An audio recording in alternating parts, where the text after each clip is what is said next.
How do you guys feel about the new back tee? All three of you. How do you feel about? We haven't seen it yet, but just the idea of a new back tee on 13 at Augusta National. This is the way golf's gone, and it's Augusta National has tried very hard to stay ahead of things. I think there were maybe two players in the last 3 years who could carry the ball over those trees across the corner, which is unfathomable in itself. But I've just seen a picture of it. I haven't seen it in person, but you can't get out of there. You've got to go. You've got to go straight, and then maybe hopefully a little turn. But I'm going to get back there, I guess, in April and look at it and say I'm very happy I don't have to look at that. But the club has tried very hard to challenge players these days. That's very difficult to do. I never thought that I'd see a day where well over half the field can carry the ball 300 yards.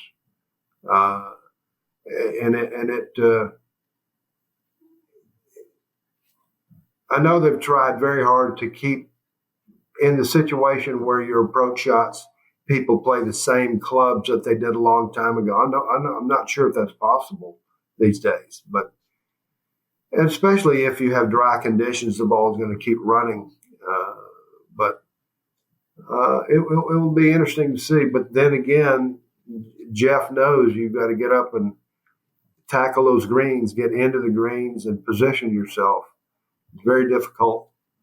You have shots there, especially the little shots. I don't know about you, Geoff. The little shots at Augusta it always seemed to me that you could practice all the little practice shots you wanted to, but in the tournament itself, you get up to your ball and you say, God, I've never had this shot before.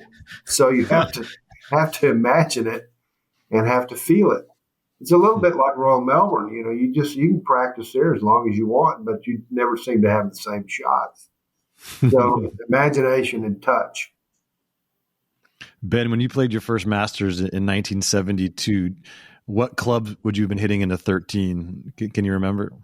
Oh, yeah. I hit many drive and 3 and 4 woods. If you hit a good one off the tee with a little bit of turn, a little bit of dangerous turn to the left, that's what you were trying to do, no question. But you think about that hole, so many momentous decisions that were made there. It comes in the round where if you do try it and you fail, it comes early enough in your round, it sticks with you to the end of the day. And you say to yourself, well, should I have tried that? Or if you bring it off, it gives you extra confidence as well. But then you have to try to two-putt number 14, which is hard enough. But no, 13 and 15 have always been a great part of that place, always will be. So many exciting things have happened. But no, it played longer in those days, no question. But, you with a persimmon club and a balata ball, you could only drive so far. Geoff, as a golf course architect yourself, how would, if you were presented with the question of what do we do on 13, what do you think you might have said? Oof, I don't know. Like Ben says, it's where golf's at. In one sense, it's a shame, I think, because there's something nice about, well, there's two sides to that. There's something nice about we still play the same game that Jones did, but we don't, We're still playing the same courses. The beauty of the Masters is we go to this beautiful place every single year, almost indefinitely it's been, and you get to see every generation play these same holes.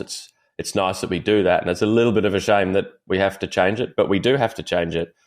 And you don't want to see, if there's 2 or 3 going over the trees now from what's been the current tee, there's going to be 25 going over the trees in a few years' time, and that's taking all the fun away from that hole, because the fun, as Ben said, I mean, it's a relatively simple hole if you hit 2 great shots. It's just really difficult to hit those 2 great shots, and you really got to risk your tournament a little bit to make 3 there. You've got to take the water on the left, and you got off the tee, and you got to take the water on the right off the second shot. It's almost the perfect hole. And it's unbelievably far back, that picture I've seen where that tee is. Like Ben says, I'm pretty glad I don't have to play it right now. But you know what? Every time, at least in my era, Augusta was the change era, the big change era. I know it's always evolving and it's always been changing, but it gained a lot of length in the last 20 years. Every time we'd get there, it's like, oh, this is too long. Like 7. Everyone, when they put the tee back on, everyone was complaining and moaning, we can't hit 3 irons into this green. This is ridiculous. Everyone's hitting wedge in again. Like, they got it right. We all thought they were wrong, but they were right. They're ahead of the curve almost every time. So it'll be interesting to see. I'm sure it'll play really long, and there'll be a little bit of moaning. I mean, players are very careful about moaning at the Masters because they want to come back. But in a few years' time, I'm sure it'll be right. They haven't really missed the mark very often there. And it kind of needs to happen. It's great. It would be great to see the whole field having to hit 3 iron or 5 wood or something from with the ball way above their feet and take that shot on. It's a much more difficult decision than it is with a 6 iron, or even a 9 iron, as some of these kids hit in there now. So, as I said, it's a slight shame, but it's where golf is, and it's such a great hole that it'll be fine, and it'll still be one of the best holes in the world. And the boys are just going to have to work it out in Monday to Thursday. They're just going to have to work out what they want to do and how much they want to take on. And Sunday, hopefully, we get the 2 leaders standing there with a 3 iron and a 5 wood in their hand, like Faldo did in '96, and deciding which one do I hit, and standing there for 3 minutes. Because that's really why the Masters, I think, is so compelling to watch, is because it makes players make decisions they don't want to make, but you have to make them. It forces you to go for 13 when you really don't want to. That's a really hard shot when you've got a long club, but you have to go because you can just tell that Costas or someone's up in the tower.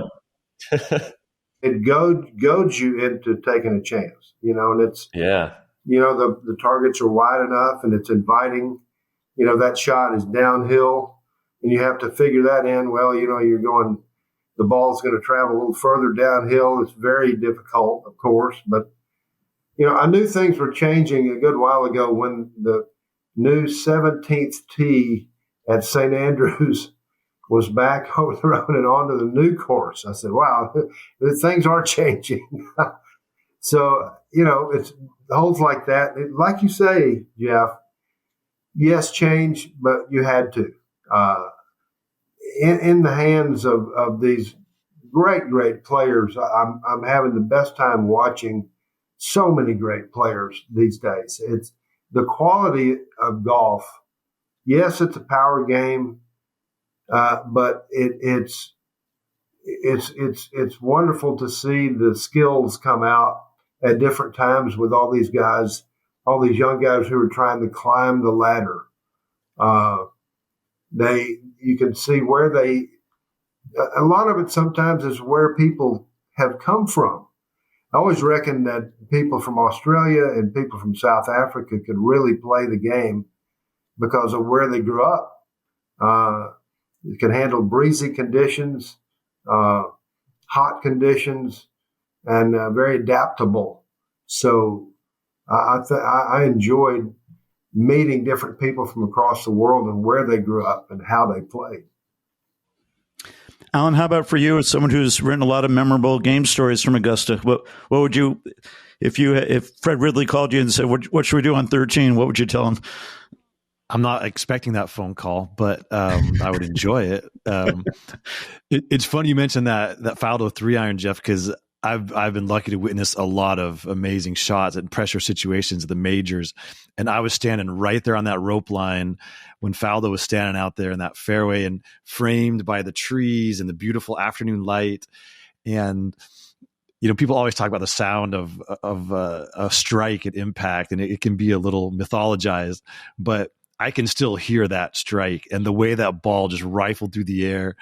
Like, before you even land on the green, I was like, Greg's cooked. I mean, it was probably the most pure golf shot I've ever seen with my own two eyes. And so that's just a funny memory I have. And yeah, I would tell Fred, I understand why they pushed it so far back. They don't want to have to go back again in 5 years. Like, they obviously tipped it out.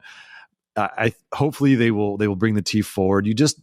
You want almost every player in the field to have to make that decision. And if they put it too far back and it's an automatic layup for half or 2/3 of the field, it takes a lot of the romance out of that hole.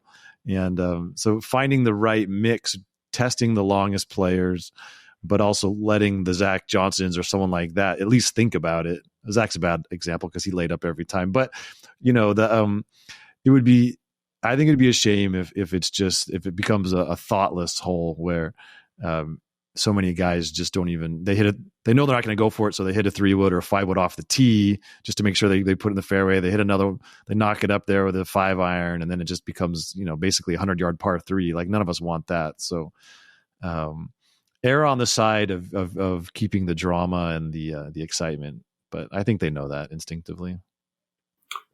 It's difficult. I know that Geoff,